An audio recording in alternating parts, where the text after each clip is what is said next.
Now, it was announced today that Daniel Jones has found a new home. Danny Dimes has signed with the Minnesota Vikings after being released from the New York Giants just a couple days ago. Now, Daniel Jones was so down bad that he literally went to the owner and president of the Giants, John Mara, and requested a trade himself. And I can't blame him after the way the Giants treated him. I mean, it's one thing to bench him, and it's a whole other thing to pretty much embarrass him. They had him third on the depth chart behind Tommy DeVito and behind Drew Lock. Then eventually they signed another quarterback, Tim Boyle, off the practice squad and demoted Danny Dimes to fourth string, which is pretty disrespectful. You could see in some of the videos from the practices after he was demoted, he was just there. He just didn't want to be there at all. You could see it from his body language. He just wanted out. So it makes complete sense for them just to cut our losses on both sides and just go their separate ways. And the New York Giants released an official statement from this. Here it comes from Giants president and owner John Mara. And this is what the statement said. So on a Twitter post on November 22nd, 2024, he said, "Daniel came to see me in the morning and asked if we would release him. We mutually agreed that it would be best for him and for the team. Daniel has been great representation of our organization, first class in every way. His handling of the situation yesterday exemplifies just that. We are all disappointed in how things worked out.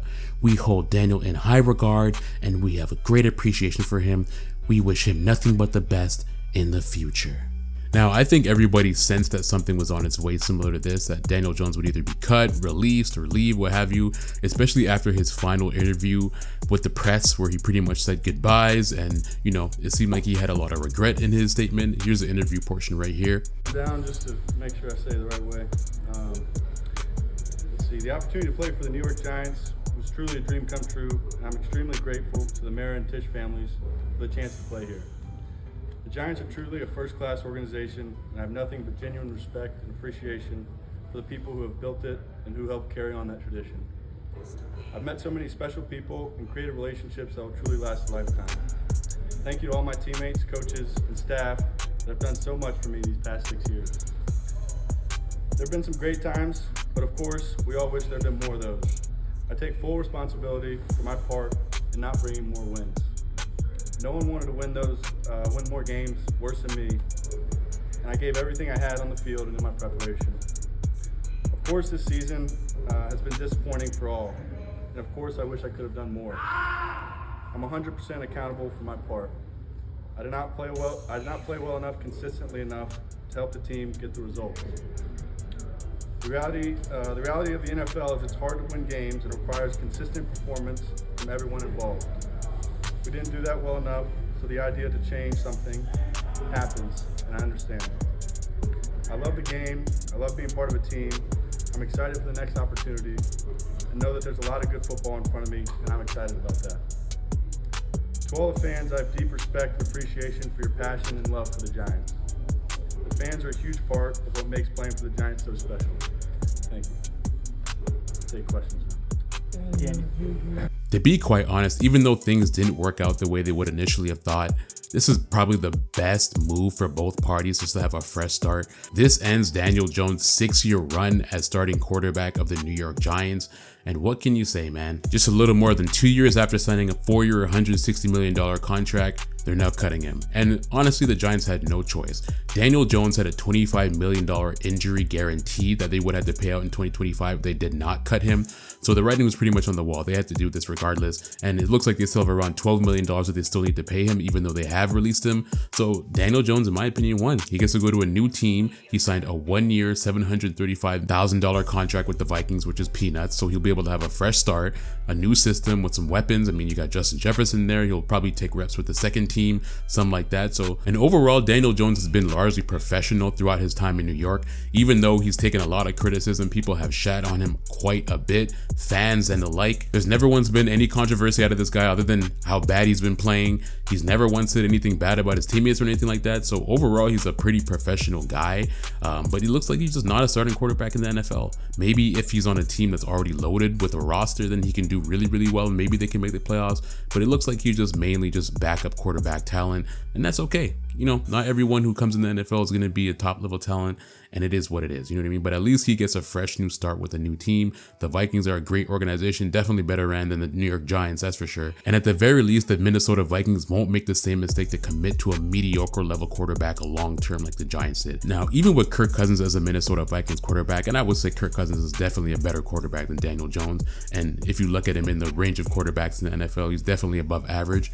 They never even committed to Kirk Cousins long term either. Every single time they would sign him, it'd be a 2-year deal or a 3-year deal or a 1-year deal. And even then, none of those contracts were close to the size of Daniel Jones' contract as well. Kirk Cousins' biggest contract with the Vikings was a 3-year, $88 million contract. But we'll say the one criticism you can give for the Vikings is that Kirk Cousins had as much success as Daniel Jones did in the playoffs. And funny enough, Daniel Jones actually beat the Minnesota Vikings in the playoffs to get his first playoff win as a New York Giants quarterback. Now, I will say things are definitely going to get pretty interesting in that Vikings quarterback room. I mean, the Vikings already drafted quarterback rookie JJ McCarthy with the number 10 overall pick in the last NFL draft. And I'm sure that they thought they had that franchise quarterback secured for the future. But after JJ McCarthy suffered that season-ending knee injury in preseason, the Giants organization had to pivot and they had to go with Sam Darnold as their starter for the season. And there may be a little bit worried around JJ McCarthy because just 2 weeks ago, he had to undergo a second procedure on that same knee due to swelling after he started physiotherapy. Head coach Kevin O'Connell says that he's still on the same timeline and trajectory to come back, but you never really know with an injury like that. That's a terrible injury to have. So at the very least, it does make sense for the Vikings to sign another quarterback to their roster, just in the odd case that JJ McCarthy can't come back on his original timeline. And it's going to be interesting to see what the Vikings do from here, especially with all these quarterbacks in the quarterback room. It kind of feels sad for Sam Darnold a little bit. It looks like this was the first time he was going to have to really revitalize his career, and he's been doing well. The Vikings are 9-2 and second in the division in the NFC North, which is great. I mean, it's crazy that you're 9-2 and still second in the division, but that's just how good the Detroit Lions are right now. And Sam Darnold's stats have been solid overall. Right now, he's 9th in passing. He has around 2,700 yards. He has 21 touchdowns, 10 interceptions. So overall, he's doing pretty well. He's on a 1-year, $10 million contract, so it's pretty cheap relatively for a quarterback for the Vikings. And to be able to get Daniel Jones for under $800K signed on your team as well is just another steal. So overall, win-win for both the Vikings and Daniel Jones. Daniel Jones gets a fresh start, and it was said that after he was released, he wanted to be on a contender for the playoffs. So now you're back up on a contender. I mean, the Vikings are definitely going to have home field advantage if they continue to win out the rest of the schedule, and they're definitely going to be making the playoffs without a doubt. So if Sam Darnold goes down or something else happens, Daniel Jones may have an opportunity to be able to play in the playoffs again. So you never know what will happen from there. Now, even though Daniel Jones found a home and it seems like things may be looking on the up and up for him, you can't say the same about the New York Giants right now, because the New York Giants are absolutely going through it, and you have players who are absolutely fed up. The media interviewed Giants wide receiver Malik Neighbors after they got destroyed by the Buccaneers 30-7 this past Sunday, and he just had enough. Here's a little bit of the interview here. Today, would you use to describe this loss? Selfish. How disappointed are you? Very. What are you most disappointed about? I mean, soft, man. I'm tired of going out there and losing. Like, it's just that. I mean, I don't know, bro. And man, I think Malik Neighbors might be right. I think the issues were more than just Daniel Jones. I think it's the entire organization. I think it's the coaching. I think there's a lot wrong with the New York Giants, and they're going to have to address a lot of their pieces that they're missing in this upcoming draft. But I just don't think there's going to be a quarterback that'll be able to turn this team around in this upcoming draft. I mean, there's rumors of possibly the Giants drafting Shedeur Sanders, but do you really think Shedeur Sanders would be able to turn around the New York Giants? Not without pieces, not without an O-line. So I don't know what's going on with that, but let me see what you guys think. You guys sound off below in the comments. I would love to hear your thoughts on Daniel Jones going to the Vikings and whether you think the Giants should draft a quarterback in this upcoming 2025 draft.